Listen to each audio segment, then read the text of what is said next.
ஒழிஞ்சாங்க. அவங்களுக்கு மரண தண்டனை நிச்சயம்.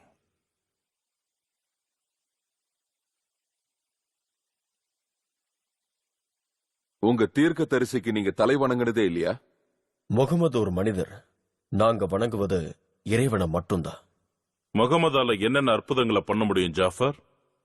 அவர் தீர்க்க தரிசினா தன்னோட அற்புதங்களை நிரூபிச்சிருப்பாரு. அவர் சொல்றது உண்மைதான். தீர்க்க தரிசிகளுக்கு ஆண்டவர் அற்புதங்களை செய்யற சக்தியை கொடுத்திருக்காரு. அதை நம்மளால உணர முடியும். முகமதும் அற்புதம் செஞ்சிருக்காரு. அதுதான் திருக்குரான். சும்மா வளராத.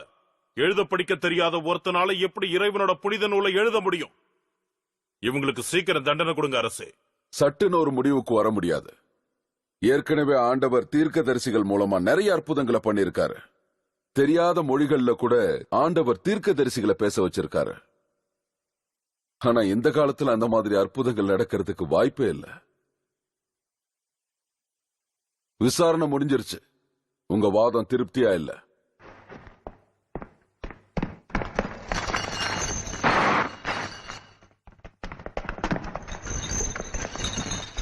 மக்கள் இருக்கிறவங்க எங்களுக்கு மரண தண்டனை கொடுக்கும் போது முகமது தான் எங்களை அபிசினியாவுக்கு வர சொன்னார். நேர்மையான மன்னரோட நாடுங்கிறதுனாலதான் நாங்க இங்க வந்தோம். நீங்க பண்ண கலகத்துக்காக கொடுக்கப்பட்ட தண்டனை தான் மரண தண்டனை. அதுல இருந்து தப்பிச்சுதான். எதுக்காக முகமது உங்களை இங்க அனுப்பணும்? ஏன்னா நீங்களும் எங்களை மாதிரி இறைவன் ஒருவனேங்கிறத நம்புறீங்க. நீங்க எங்களுக்கு பாதுகாப்பு கொடுப்பீங்கிற நம்பிக்கையில தான் இறை தூதர் எங்களை அனுப்பி வச்சார். அவங்க பேச்ச கேட்கறது காணல் நீர்ல தண்ணி குடிக்கிறதுக்கு சமம்.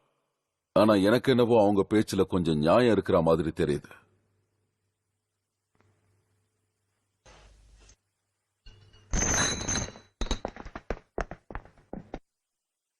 சொல்லுங்க. இத்தனை காலமா மரத்திலையும் கல்லுலையும் நாங்க உருவம் செஞ்சு தெய்வீகமான சட்டங்கள் எதுவுமே இல்ல. செல்வந்தர்கள் ஏழைகளை உதாசீனப்படுத்தினாங்க.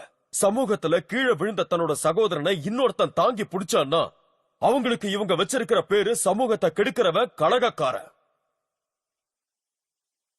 இந்த கொடுமைகளை எதிர்க்கிறதுக்காகத்தான் ஒருத்தர் வந்திருக்காரு. அவர் இறைவனால தேர்ந்தெடுக்கப்பட்டவர். அதுல நாங்க நம்பிக்கை வைக்கிறோம்.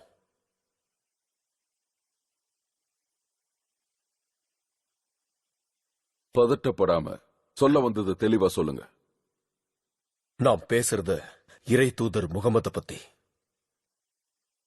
ஒரே இறைவனை வணங்க சொல்லி முகமது எங்களுக்கு போதிச்சிருக்காரு. உண்மையை பேச சொல்லியிருக்காரு. அண்டை வீட்டுக்காரர்களையும் நேசிக்க சொல்லியிருக்காரு. தானம் செய்ய சொல்லியிருக்காரு. ஒரு புன்சிரிப்பு கூட தானம்னு சொல்றாரு. பெண்கள் தவறா பயன்படுத்தப்படுறத தடுக்க சொல்லியிருக்காரு. அனாதைகளுக்கு ஆதரவு கொடுக்க சொல்லியிருக்காரு.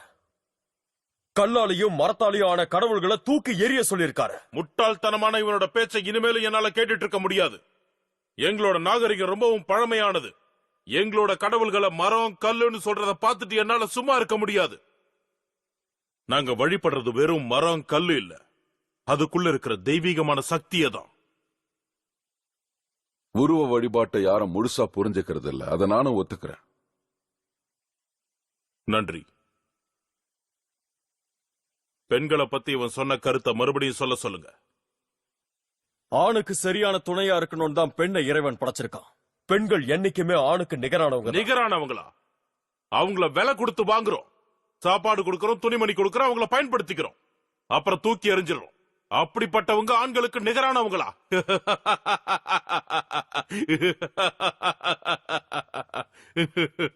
மனித இனத்தை இறைவன் ஒரு பெண் ஒரு ஆண்ல இருந்து தான் உருவாக்கினான். அதனால உங்களை சுமந்த கருப்பைகளை கொண்ட பெண்களை நீங்க நிச்சயம் மதிக்கத்தான் வேணும். இவங்க வாதத்துக்கு மறுப்பு சொல்லாம ஏன் எல்லாரும் பேசாம நிக்கிறீங்க? இவங்க சொல்றத நம்புறதா வேண்டாமா? இறைவன் ஏற்கனவே தூதர்கிட்ட பேசியிருக்கான்.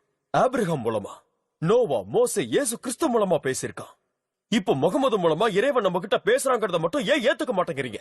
அந்த பெயர்களை உங்களுக்கு சொல்லிக் கொடுத்தது யாரு? எல்லாமே திருக்குறான்ல இருக்கு. அனாதையான அந்த முகமது ஆடுகளை மேய்ச்சிக்கிட்டு இருந்த ஒரு சாதாரணமான ஆளு. இயேசு கிறிஸ்து கூட தச்சு வேலை தான் செஞ்சுக்கிட்டு இருந்தாரு. இயேசு சொன்னதும் உங்க முகமது சொன்ன கருத்துக்களும் ஒரே விளக்குல இருந்து வர இரு ஒளிக்கீற்று மாதிரி இருக்கு.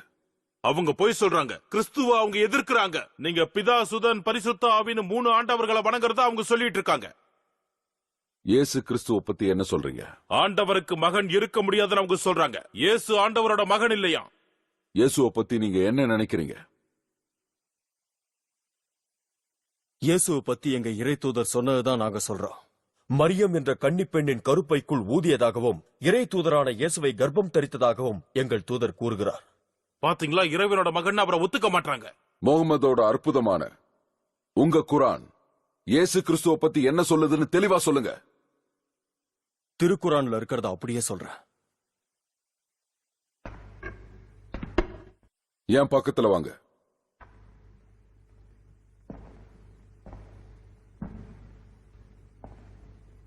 ஈடில்லா அன்பும் கருணையும் நிறைஞ்ச இறைவனின் பேரால சொல்றேன். திருக்குரான்ல இருக்கிற மரியமின் வரலாற்றை சொல்றேன். குடும்பத்தை விட்டு கிழக்கு திசையில இருக்கிற ஒரு அறைக்கு சென்றார். வானவர் கேப்ரியல் அவங்க முன்னாடி தோன்றி, உம்முடைய இறைவனால் அனுப்பப்பட்ட தூதன் தான், நீ ஒரு இறை தூதரை பெற்றெடுப்பேன்னு சொன்னதும், எந்த ஆண்மகனும் தொடாத நிலையில் நான் எப்படி கருவுற முடியும்னு கேட்டதும், அதை கேட்ட வானவர், அது அவ்வாறே நடக்கும் என்று வானவர் சொன்னார். அவர் மனிதர்களுக்கு ஒரு அத்தாட்சியாகவும் ஒரு அருளாளனாகவும் இறை தூதர் பிறப்பார். இந்த நிகழ்வுகள் எல்லாம் தீர்மானிக்கப்பட்ட விஷயம். இது எல்லாமே திருக்குரான்ல இருக்கு.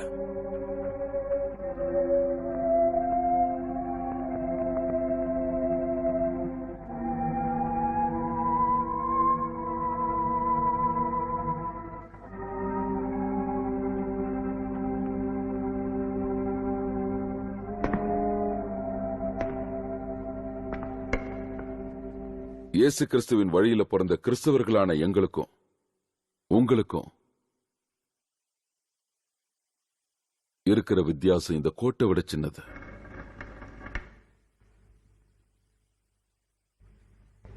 மலையளவு தங்கத்தை கொடுத்தாலும் இவங்களை உங்ககிட்ட ஒப்படைக்க மாட்டேன்.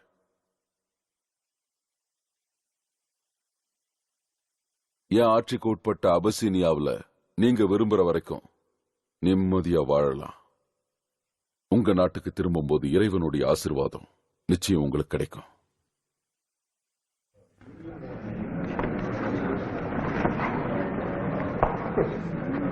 இது சகிச்சுக்க முடியாது. அந்த முகமதால நம்ம அயல்நாட்டு உறவுகள் பாதிக்கப்படுது. இது இப்படியே போனா நிலைமை இன்னும் மோசமா போயிடும். அந்த அபுதாலிஃப கைகளை கட்டிங்க கூட்டிட்டு வாங்க உடனடியா. பெரியப்பாவையும் அவன் மகனையும் நாடு கடத்தி ஆகணும். ஆமா, சரியா சொன்னீங்க. சரியான முடிவு. ஒரேடியா அவங்கள நாம தள்ளி வைக்கணும். நம்ம கண்ணியே பாடாத இடத்துக்கு விரட்டி விடுங்க. எந்த வியாபார